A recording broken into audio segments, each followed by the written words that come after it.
C'est un geste qu'elle connaît par cœur. Cette infirmière n'arrête pas. Elle vaccine jusqu'à 100 personnes par jour. La campagne de vaccination au Maroc tourne à plein. Plus de 8% des Marocains ont reçu leurs 2 doses de vaccin anti-Covid. C'est proportionnellement 2 fois plus qu'en France, où la campagne de vaccination a commencé 1 mois plus tôt. Alors comment expliquer cette réussite ? La stratégie du Maroc a été très tôt de s'adresser à plusieurs laboratoires internationaux. Les premières commandes signées en 2020 avec le chinois Sinopharm et le britanno-suédois AstraZeneca ont permis de vacciner plus de 4 millions de Marocains. Les prochaines doses seront russes, du vaccin Sputnik. Et le Maroc est en négociation avec le laboratoire américain Johnson & Johnson.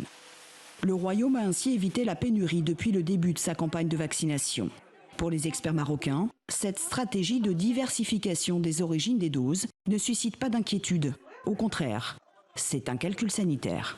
L'intérêt de cela, c'est non seulement donc de voir un petit peu l'efficience de ces différents vaccins, on sait qu'ils ont une innocuité et une efficacité, mais une efficience sur certaines populations, sur certaines catégories, les plus jeunes, les plus âgés, ceux qui ont une comorbidité. Et cette stratégie permettra de voir dans le futur quel est le vaccin le plus adapté à une population cible.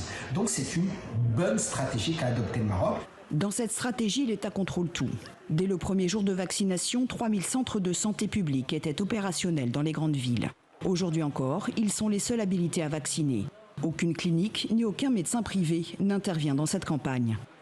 L'État garde ainsi la main sur tout son stock de vaccins car il a fait le choix d'une campagne massive. Il cible 80% de sa population, soit 25 millions de personnes.